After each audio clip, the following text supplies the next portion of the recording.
darker than blue. Don't let us hang around this town and let what others say come true. We're just good for nothing. Welcome, everyone here. Dear listeners of WPFW, welcome to Darker Than Blue. If it's Friday at 5 o'clock, it is time for Darker Than Blue, and that means I must be Jackie Lukeman, the show here at Darker Than Blue where we talk about politics for the people who you just heard Curtis Mayfield say are darker than blue. And peace also to the viewers of the show right now on Black Liberation Media. I see y'all coming into the chat room, watching Black Liberation Media on YouTube and watching Lukeman Nation on Facebook and Black Liberation Media on Facebook and Instagram. Lukeman Nation on Instagram. And what's up to all the patrons of Lukeman Nation on patreon.com/Lukeman Nation, LUKMANNATION. That is how you can support Jacqueline Lukeman and all of the work I do outside of Darker Than Blue, which is, it's a lot. It's a lot. I do a lot of talking, writing, and organizing. And so much has happened since last week. I've done so much of that. But I've been obsessed with just one or two things because that's how I do when I come to you on Friday. I try not to overwhelm you. I try to focus on the one or two things that were important this past week. So let's get into those things. First, I want to point out that what we're experiencing under the second Trump administration is, once again, I feel like I have to say it again, not new. Because did you know that there was a conservative politician in another country who was almost a prototype for Trump? It's true, at least in my estimation, and at least in some respects. So one of my favorite online sources for history, and by online, I mean social media, and you can find them on Facebook, is a page called Working Class History. I love them. You can subscribe to them for $5 a month. I'm just telling you that as a matter of fact. I'm not telling you to do anything with that information. I just thought you might want to know. But they report the happy news of the commemoration of the anniversary of the expiration of former conservative Prime Minister Margaret Thatcher on April 8th in 2013. That's right. This past April 8th was the anniversary of the passing of Margaret Thatcher. And look, I am not throwing shade here. It's not me throwing shade at Margaret Thatcher, because in the UK, when the Iron Lady, as she was called, succumbed to her rusted reputation, street parties broke out across the UK, particularly in working class area. Yes, when she died, people celebrated in working class areas in the UK and in former mining communities, which were ravaged, utterly destroyed by her neoliberal policies. Her legacy is best remembered for her destruction of the British workers' movement after the defeat of the miners' strike of 1984-1985. This enabled the drastic increase of economic inequality and unemployment in the UK in the 1980s. And her government also started slashing social housing, which helped to create the situation in the UK today, where social housing is basically unavailable for most people. It doesn't exist anymore, really. And private property prices are mostly unaffordable for the young. Sound familiar? Thatcher also complained during her regime that children were, quote, being cheated of a sound start in life, end quote. Oh, wait, I'm sorry. Let me say that correctly. Thatcher complained that children were, quote, being cheated of a sound start in life, end quote, by being taught that, quote, they have an inalienable right to be gay, end quote. So she introduced the vicious Section 28 homophobic law that prohibited teaching about homosexuality as acceptable in UK schools. This was in the 80s, y'all. Yes, Margaret Thatcher. So, what's her name? J.K. Rowling. She didn't make up being a British transphobe. Y'all's favorite children's book author, yes, J.K. Rowling, the author of the Harry Potter books. She is a huge turf. She's a big old transphobe, and she is not the first UK woman, British woman, who is a transphobe. Margaret Thatcher paved the way, and really, she didn't pave the way because the UK had anti-gay laws on the books for decades before Margaret Thatcher came into power. She just resurrected them. She was just like, no, being gay is wrong. We're going to make it illegal again. What did she say? What did Margaret Thatcher say? She said, we're going to make Britain great again. Ooh, child. Imagine thinking that human beings don't have a right to be who they are. But that's what conservatives believed then, and that's what they believe now. And do not think that just because they're in a different country than this one, that they do not collaborate with each other and agree on ideology. They do. They meaning the conservatives, the right wing, the fascists. You may not know, some of you who are too young to remember this era and were never taught about it in school, but you may not know, but Ronald Reagan was the US counterpart to Margaret Thatcher, and they were really good friends, really good friends. Now, I'm going to introduce you to a show I did years ago called Brick by Brick, where I talked about the history of the rise of neoliberalism in the UK and in the US.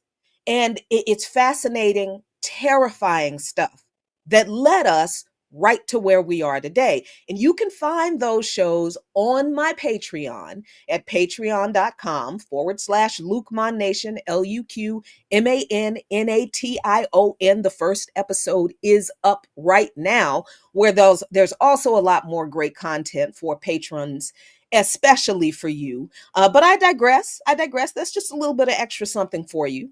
But back to Maggie Thatcher.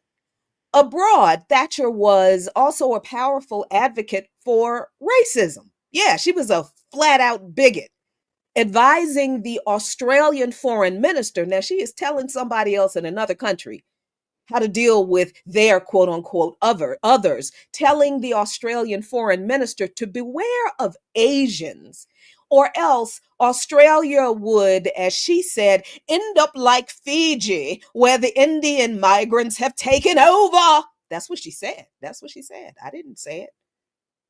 Trump's hatred of migrants is not new.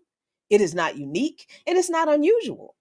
This was basically the reason for the whole Brexit foolishness, the argument being that the EU allowed immigrants to, the EU is the European Union, by the way, that they allowed immigrants to invade the UK, threatening proper British society and culture.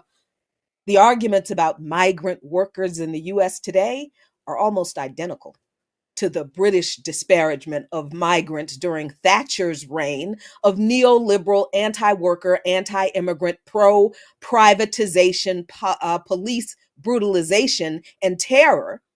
And that remained a constant part of British politics that ultimately led to and resulted in Brexit. And they continue today, with Brits demonizing immigrants the same way conservatives and way too many people who claim they're not conservatives, but who are just concerned about migrants stealing Black jobs today. They're the same people, y'all. They're the same group of people. It's the same racist, white supremacist, settler colonialism ideology in the UK as it exists here. Oh, but that's not all, though. That's not all. Thatcher hosted apartheid South Africa's head of state while denouncing the African National Congress as, quote, a typical terrorist organization. And the US did the same thing now under Reagan. I told you they were friends. This country designated Nelson Mandela a terrorist until 2008. The United States government did. Why? because he refused to denounce the ANC when the US declared them terrorists because they took up armed struggle against the Dutch settler colonists who imposed apartheid on their country and routinely slaughtered their people for opposing their thieving and oppressing in their country that nobody invited them to come in and do. Also, Chilean dictator General Augusto Pinochet, who was responsible for the rape, murder, and torture of tens of thousands of people in Argentina and the disappearance of people who still have not been found to this day, was a close personal friend of Thatcher's and Reagan's. Pinochet was the US UK backed replacement in Argentina after they couped democratically elected and progressive left leaning president Salvador Allende, who I am convinced did not commit suicide like the official narrative claims. Now, back to Britain and Margaret Thatcher, who also protected numerous politicians accused of pedophilia, including Sir Peter Heyman and MPs Peter Morrison and Cyril Smith. She also lobbied for her friend, serial child abuser Jimmy Savile, to be knighted, despite being warned about his behavior. Now, there's a documentary about Jimmy Savile that I encourage you to watch. I think it's on Hulu. Just Google Jimmy Savile documentary. You will understand once you watch that documentary why Margaret Thatcher protecting him is just simply vomit inducing. But it sure is interesting, don't you think? How the people who hate gay and trans people because they say they're a threat to children also protect cis men from being held accountable for their sexual abuse of children. It's not different in this country, where a bunch of pastors and conservative politicians and figures who also hate gay and trans people are the biggest violators of children they claim they are hating on gay and trans people to protect. People like the Houston man who was recently pardoned by President Donald Trump for his role in the January 6, 2021 insurrection, who has now been arrested on an outstanding child sex crimes charge. Yes, that's true.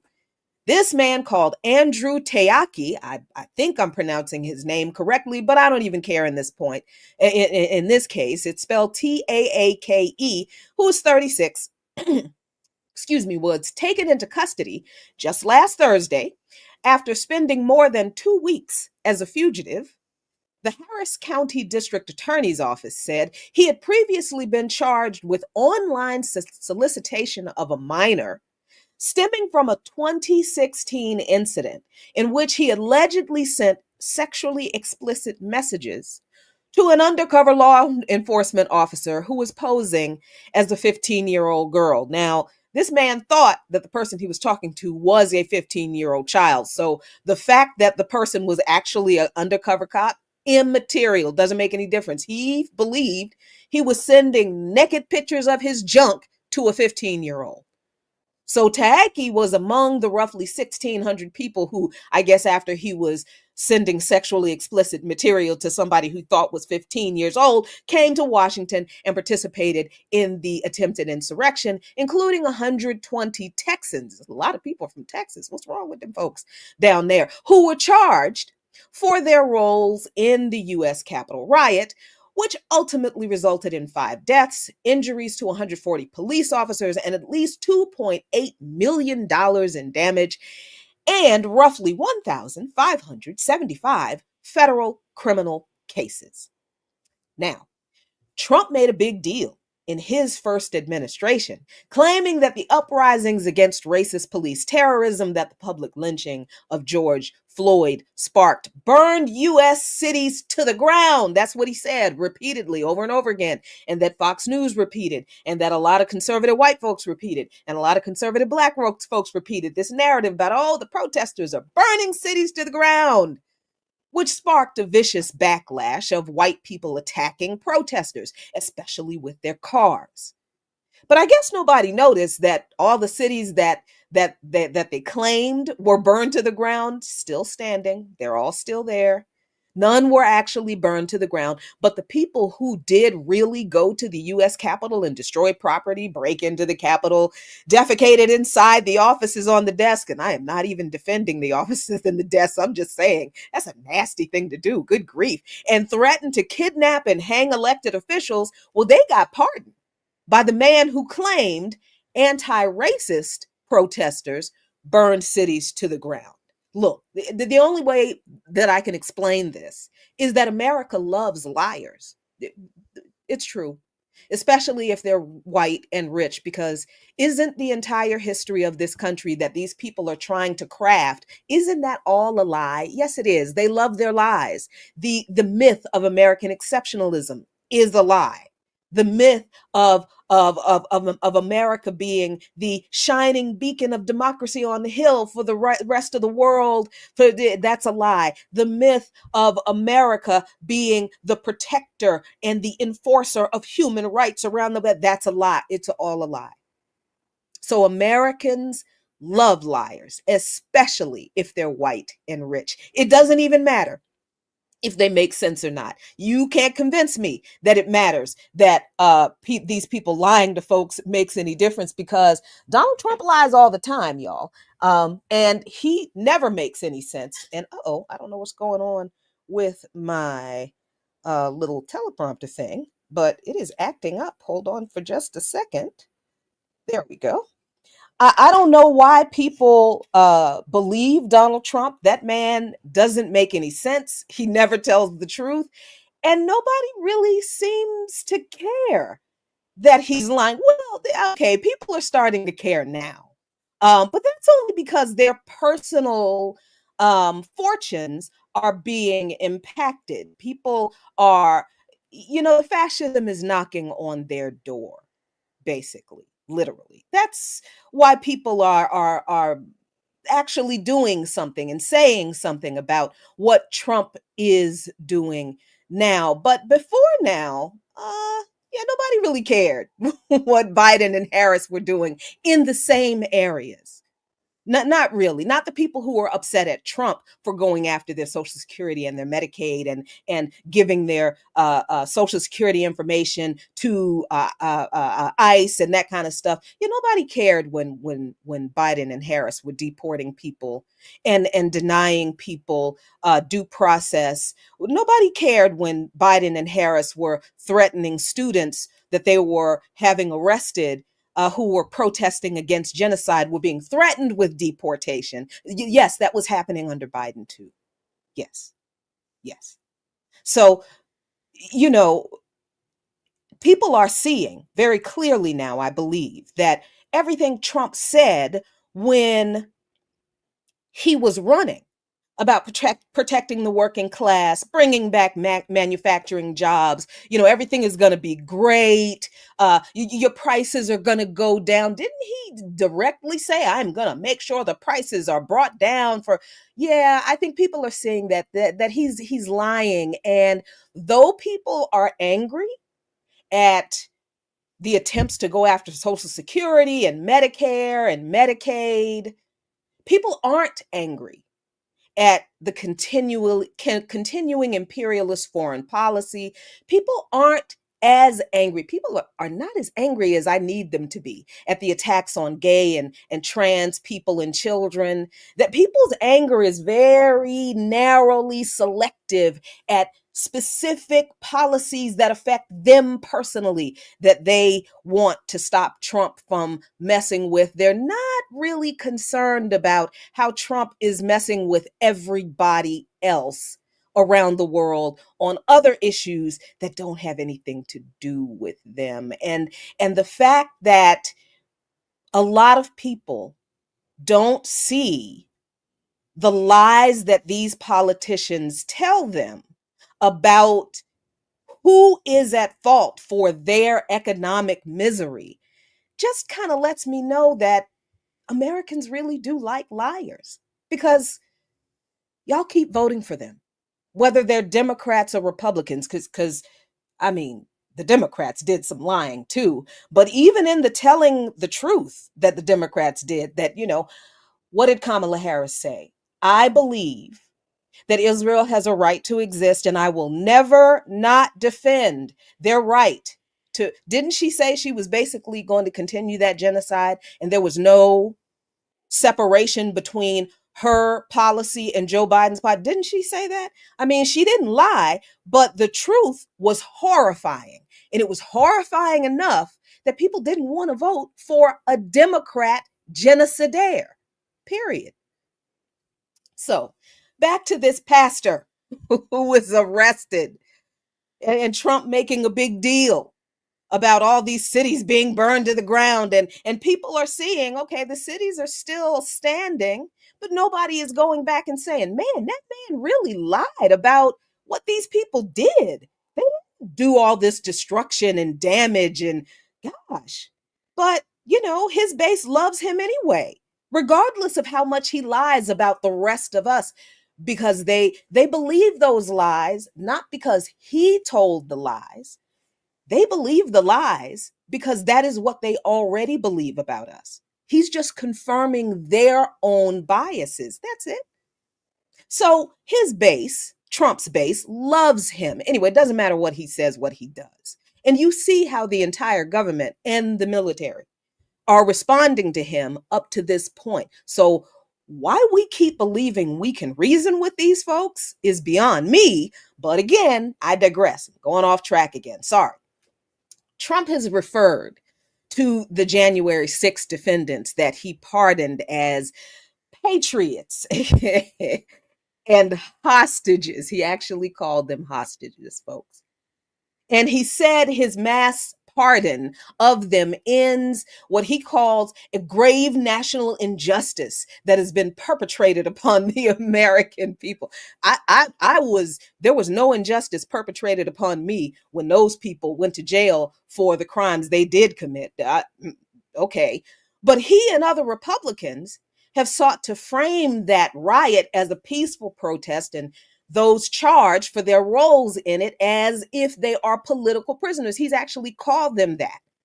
And I have to say here, in another little digression, that the only reason conservatives can get away with calling these people political prisoners is because most of you won't support the actual ones. Most of you don't support real political prisoners.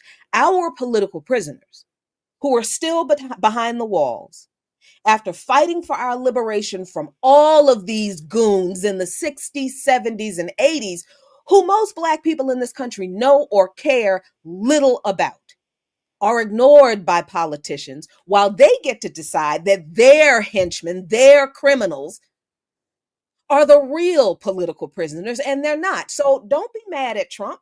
Be mad at ourselves. Be mad at us for not standing with and for real, actual political prisoners, who, I must also note, are still being made today, with these student protesters for Palestine, with the Stop Cop City protesters, the ongoing police abuse of being arrested and deported under both Biden and Trump that has been going on. Remember Mamadou Tall, a British Cornell student, a grad student at Cornell University, who was suspended for pro-Palestinian advocacy last year.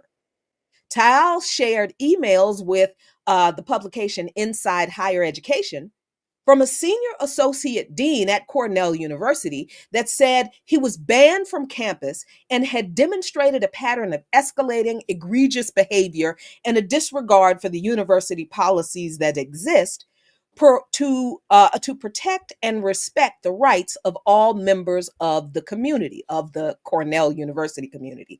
The dean wrote, per the emails, that once you are administratively withdrawn from the fall 2024 term, your visa status will change. And upon termination of your F1 visa status, it is advisable to depart the US as soon as possible so as to minimize the time you are out of status within the US. Now, the suspension was handed down after protesters succeeded in shutting down via chants, instruments, and noisemakers. So there was no violence, there was just noise. And the noise was calling out the fact that at a university hosted career fair at Ithaca's Statler Hotel, there were two weapons manufacturers present who were involved in manufacturing weapons that were being shipped to Israel to be used against Palestine. That is why Mamadou Tal and other students were suspended, and that is why he was threatened with the revocation of his visa and deportation last year. Tal said he has also been suspended. He was suspended both from classes and from teaching his course. Yes, he was an instructor. What is Blackness, Race, and Processes of Racialization? He told Higher Education the university suspended him for the first time in the spring of last year regarding his alleged participation in a protest encampment. According to Tal's account, an employee in Cornell's Office of Global Learning told me once they close my file, then I have to leave the country promptly, and there was no grace period. Tal posted on X that I had no chance to dispute the charges, nor see the evidence or appeal. They informed me that I am effectively being deported by the weekend.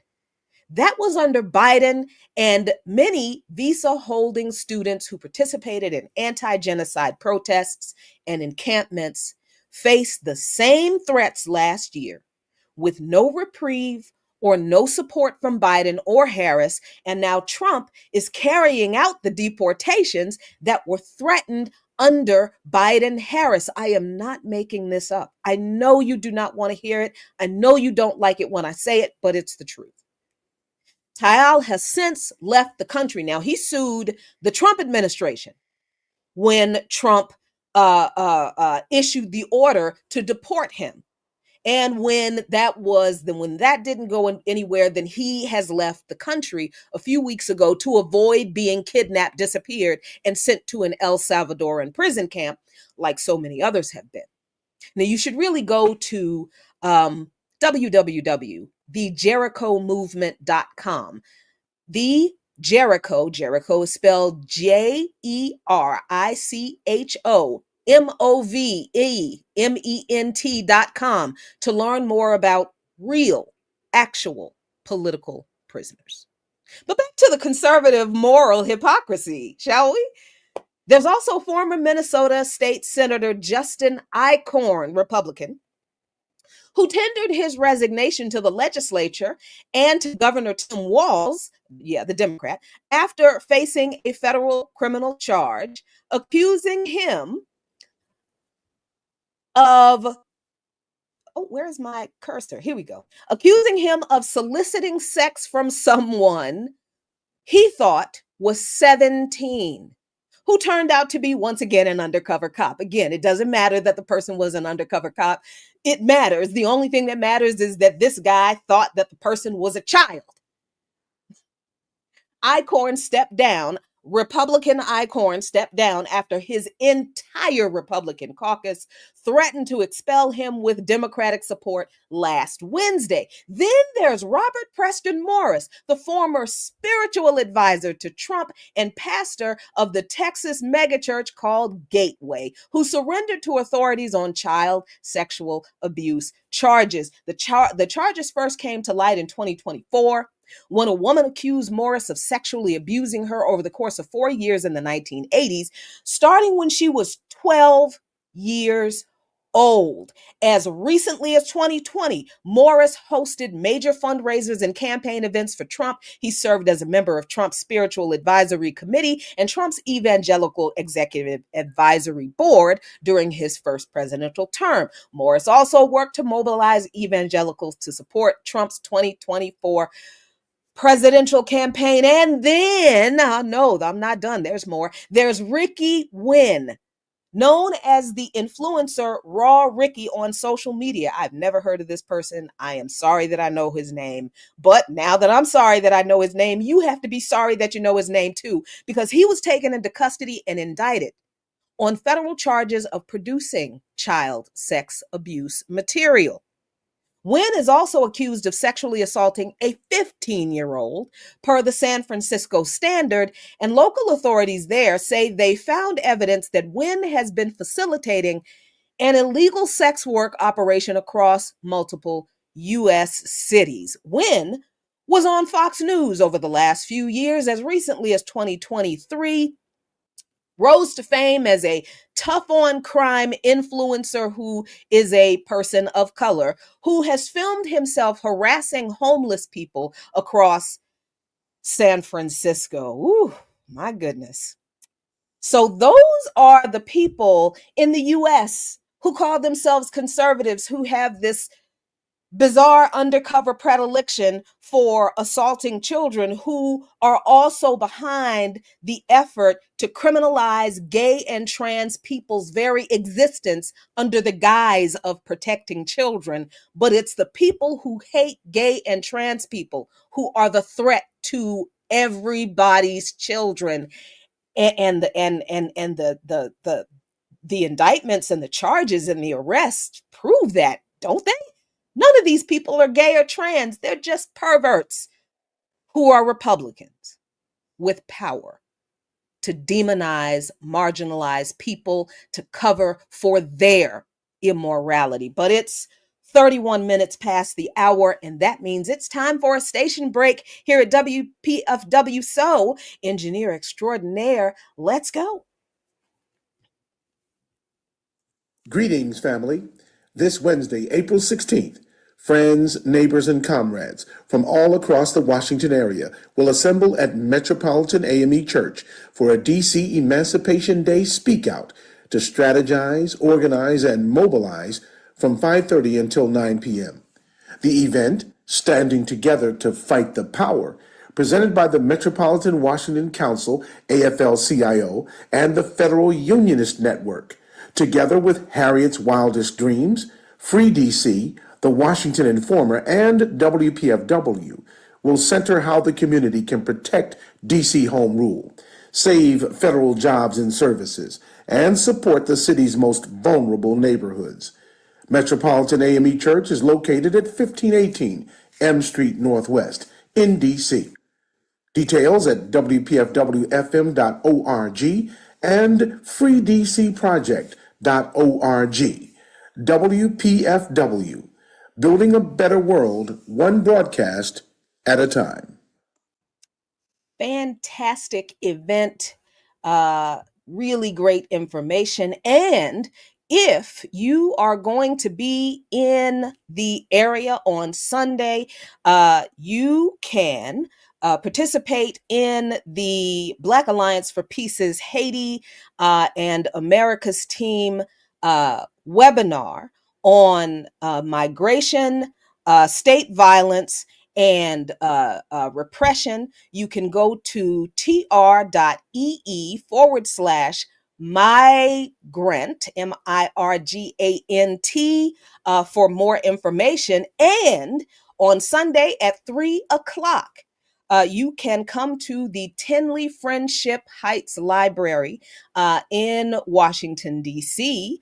to participate in the webinar. That is 3 o'clock on Sunday, this Sunday, at the Tinley Friendship Heights Library in Washington, D.C. for the BAP Haiti America's Team webinar on migration, state violence, and how that is connected to everything we are experiencing right now. I hope that you get more information at tr.ee/migrant. There we go. All right. Now, Margaret Thatcher, interestingly enough, did not finish her last term because she was eventually forced to step down after the defeat of her hated community charge to fund local governments. Now, people called this community charge a poll tax, and they responded to it with mass protests and non-payment campaigns. Now, why did Britons who were not rich hate this community, whatever it was, so much? Because local tax rates were changed from the previous tax program that was based on the notional value of the house being taxed to a tax rate that was based on basically how many people lived in a home instead of the value of the house, which meant that too often working class and poor people with several family members and sometimes several generations of family members living in a home were made to pay higher local taxes than rich landowning families with huge estates, but with few people residing in the mansions and the castles that they owned. Because you know how the British are, the British upper class are about their landowning and their taxes and their castles and all that kind of stuff. Yeah. I almost said a word that was gonna get us shut down. I'm so sorry. That's how upset people were at this ridiculous, awful tax. Aside from everything else that Margaret Thatcher had done, her neoliberal policies destroyed the social safety net that had existed in the UK before then. She destroyed working class jobs. She destroyed the working class in the UK. Now, I know the recent tariff tiff and the bond market boomerang that forced Trump to blink on those tariffs is not anywhere close to the same thing as what Thatcher did. But I do wonder if Trump will be forced out like Thatcher was due to one of his wildly unpopular policies, because nobody liked this whole tariff thing. And Trump really did. He was forced when China responded with that 125% tariff on US imports. And then the bond market responded the way, very negatively. There was no way that he could continue with that tariff policy. So yes, Trump was made to blink. Now, will he eventually be made to leave before his term is up? Because he's gonna make a bigger mistake than this, make a bigger misstep than this, and he's really gonna make the people who really hold all the power angry. I don't know. I am wondering if he'll finish the whole term, but I don't think, and maybe I'm being cynical here, that this is just me, but I don't think simple popular uprising is going to force him out. Because we don't have a parliamentary system where that kind of thing can happen in between elections, right? There's nobody who's going to listen to us in between an election to do anything about that man, because we allegedly have an opposition party in the Democrats, and we've been out here in these streets. We've been out here for more than a year.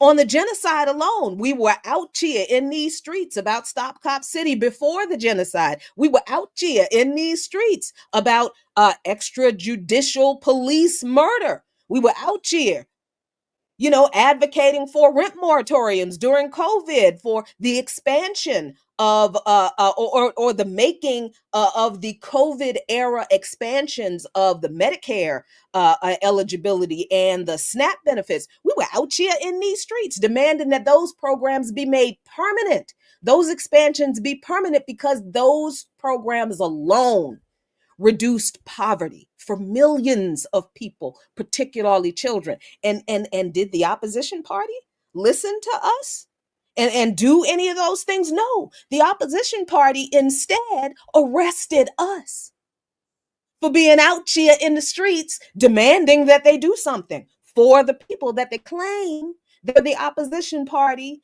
to serve. Right? That is what has been happening with pushing politicians anywhere to the left of wherever this government is, which is right in the lap of fascism. So honestly, I don't trust the people who just gave the cold shoulder to Palestinians and their right to exist for some liberal imperialist drivel that they call demands of this horrible administration. And I'm talking about the hands-off rallies this past weekend. But I'm gonna get to that in a minute. But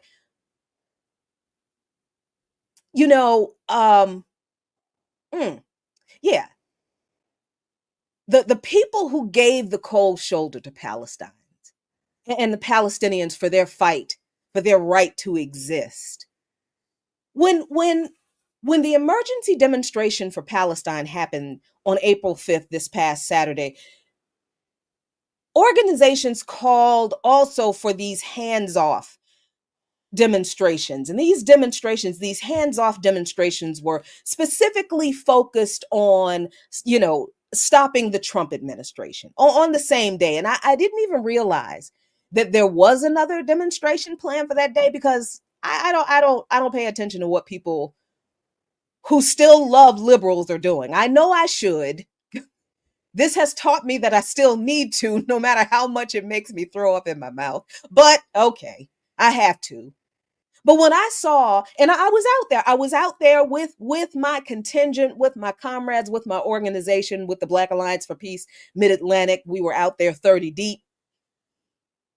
And so I'm watching over our stuff, because I have osteoarthritis in both knees, and walking long distances is not something I can do without significant discomfort for several hours afterwards. So I have to be, selective about when and how I exercise. So as I'm sitting with all of our stuff that everybody left with me while they went and did the rally and march, I'm seeing people coming from the Hands Off rally, which was just up the street from the Emergency Palestine rally. And I'm seeing people just kind of walk by the demonstration, the Palestine demonstration, as if they're like not there, which was very, very weird to me. So then I look up this hands off, because I honestly did not know. And I have my phone and I'm looking up, what is this hands off rally? And I look up the description and I'm reading the demands. And I don't even notice who organized it at first. I just get to the website. I go to the website. I look at the website. I see this organization 50501. I don't know who they are. I'd never heard of them before. I see the list of demands. I'm like, okay, let me see what the demands are. And I see that Hands Off NATO is on the list of demands for the anti-Trump demo. And I said, what in the world? How are you going to defend the white supremacist international gang of imperialist thugs that oppresses and slaughters people around the world at the command of the US, while demanding that this particular administration keeps its hands off your stuff?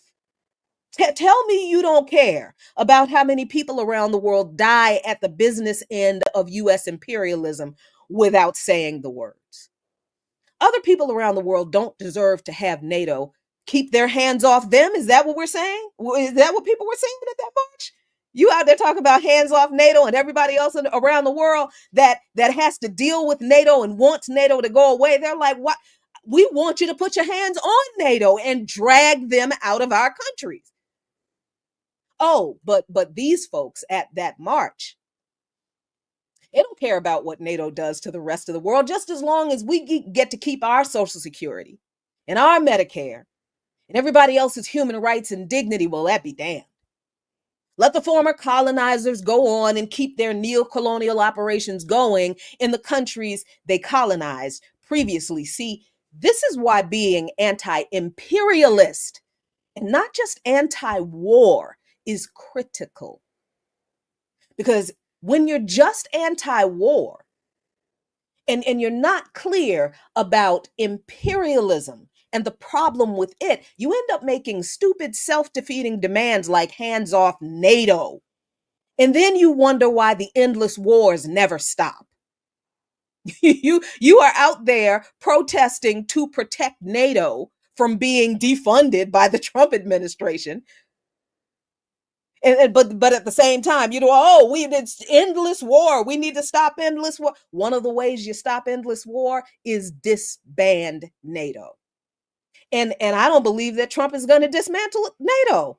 He's not going to dismantle NATO. He just wants the European countries to pay more money to keep it going. That's all. Oh goodness. But I saw one lady with a sign that said resist. And I commented to my comrade who was sitting there with me that Trump tells his followers to fight. Remember when he fake got shot in the ear? Because you can't convince me that him getting shot in the ear, that and he wasn't even shot in the ear. He got clipped on just the top of his. You can't tell me that was not I have no proof. I just have my beliefs and I'm sticking to them. But anyway, Trump tells, remember that when he got shot, and what does he do as the Secret Service or whoever it was, the security was ushering him off? So he turns around, he's got ketchup, he's got a ketchup water mixture dripping off of his ear that looks like blood, and then he's holding his fist up and he is mouthing to the people in the crowd, fight, fight. He's telling them to fight. But liberals, y'all tell each other and yourselves to resist. What the heck is that? What does that mean? You have a person whose entire fan base is willing to pick up arms to defend that man and his crazy, racist, no, not crazy, his American beliefs. Because I hope you do understand that everything that the Trump administration is doing is exactly what America is. This is not, people are like, oh, this is not who we are. The indigenous would like a word. And as a matter of fact, I think I just might have, yeah, I think I just might have John Kane on in the next couple of weeks to have this conversation about what America is to him.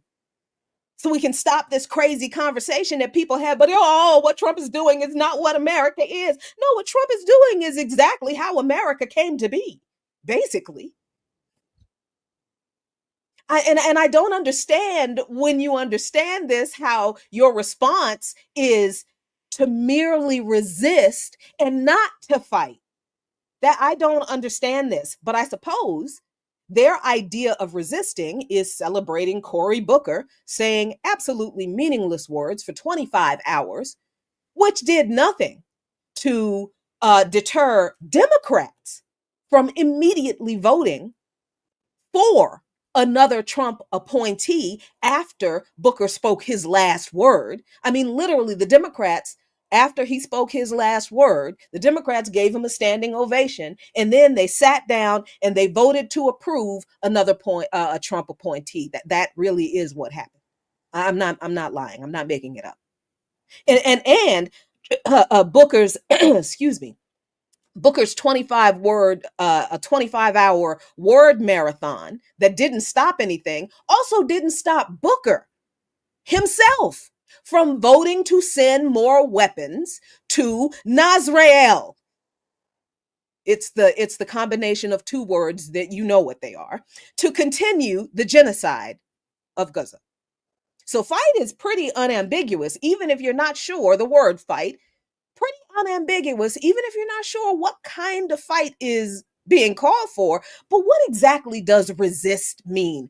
How are you going to resist, folks? What are you going to resist aside from possibly dismantling NATO?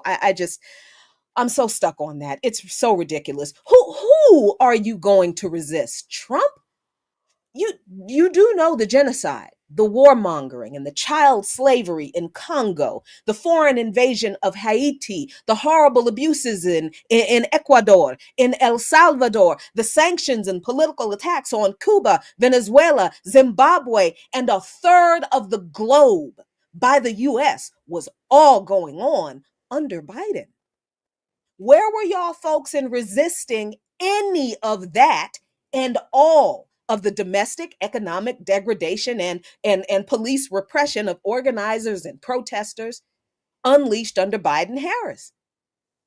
Didn't care. That's where you were. That's why there was no mention of genocide, war crimes, Congo, Haiti, Yemen, Cuba, Venezuela, Nicaragua, Sudan, or anywhere else in the world that US, EU, NATO imperialist gangsterism is stacking up bodies around the world so they can all keep stealing resources from under those people's feet for the finance capital dictatorship's profits in the US and the EU And people were out at that hands-off rally protecting the entities that do that. I couldn't tell you what was said during that rally because I was where humanity is supposed to be, standing with Palestine. So I heard from other people, several other people, they didn't mention any of those things at that rally. But raising the primary issue at the foundation of the genocide and every other human manufactured, human degradation crisis happening in the world today is imperialism and our need to smash it so we can all live in peace. That was what needed to be raised. But why would liberals care about the human rights of people outside of this country when their political representatives clearly don't? Excuse me. Democrats don't care about other people's human rights either. So, of course, their entire effort is about stopping Trump and Musk while paying no mind to the horror unleashed upon the world and upon those in this country who have the moral imperative and the unshakable courage to challenge any U.S. politician's policy, administration, the entire system for its human rights abuses here and abroad that was directed by the Biden-Harris administration and every other administration before them. Which means that once Trump is done, whether he fulfills the entire term or not, like I said, I have thoughts about that, but at another time, a Democrat will probably be elected after Trump. And nothing will fundamentally change, just like Biden said to Wall Street when he was elected after the first Trump term. Whoever the Democrats will run as their candidate will promise their finance capital dictatorship bosses the exact same thing Biden did, which means little will change for us under Democrats when they come back into power. Because as I have been pointing out in my weekly shows here, for at least 2 months, most of what Trump is doing is merely a continuation and an escalation in execution, pun entirely intended right there. So the response to these efforts these past few months and stretching back to before the election have been interesting to me, to say the least, from Democrats. They seem to care more that people are telling the truth about the moral bankruptcy and uselessness to the people of the Democratic Party than they do about the hundreds of thousands of people slaughtered by Nasrallah with U.S. funds, bombs, and blessings in Gaza and Congo and Yemen and Lebanon and Syria and everywhere else. And many still don't care because in DC, I watched a lot of those people leave that hands-off demo just up the street and walk clean past that Palestine rally without a second look or thought and take their behinds home or to brunch, where they most likely ended up, walked on past thousands of people coming together to raise their voices to demand an end to genocide while proudly holding up their little resist signs, focused only on stopping the second guy supporting the slaughter of Gaza, after they did not oppose the first one who did. Indivisible/50501 didn't bother to resist the first guy's facilitation of genocide because he was their guy. And that is the problem with the hands-off march. No focus on the bipartisan nature of the state of this ailing and flailing empire under both wings of the evil capitalist bird, and no connection to human suffering that is not U.S.-centric. No focus on the bipartisan nature of the deteriorated state of this flailing empire and the repression against us to maintain what's left of its legitimacy and certainly its power, and no connection to human suffering that is not European-centric. How is it that the only group of people these folks want Trump's hands off are Ukrainians? Because, yeah, they had hands off Ukraine in their list of demands too, but they're not concerned about everybody else he's threatened that Biden also bullied, but in a more acceptably democratic way.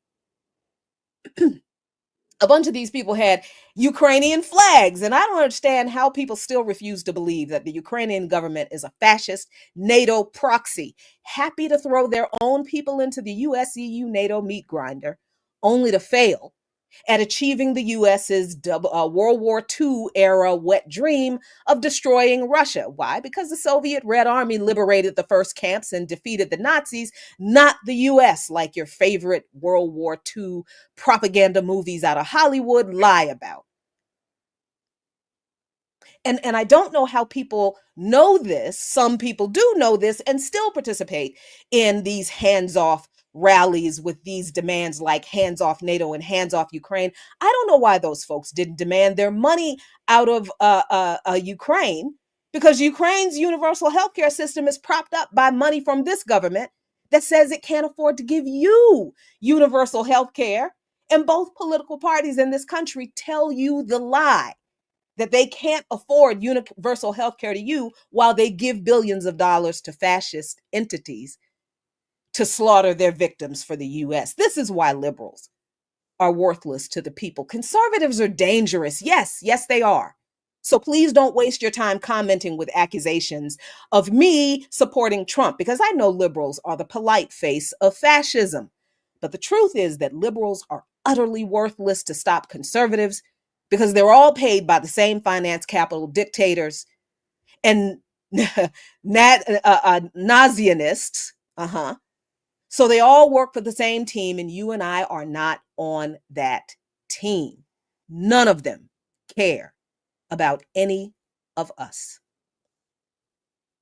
So that's all I've got for this week, y'all. There was a lot going on, but I was really focused on these two things because we need to understand that it is neoliberalism and its neoliberal austerity policies and the violent repression that is needed to control people through the implementation of those policies from the police that makes it easier for fascism to take root in a country. And that's where we are. This is why the history of people's movements around the world is important for us to know in order for us to deal with what's going on right here. So I'm out of time here on Darker Than Blue. Stay tuned for News Views with Garland Nixon. As I say every week, a luta continua. The struggle continues, but if we keep fighting, I promise, victory is certain, because if we do not fight, we will definitely, certainly, without a doubt, lose.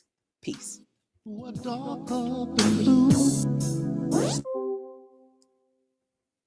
Peace, y'all. No dark room tonight. I am exhausted. I'll see y'all next week.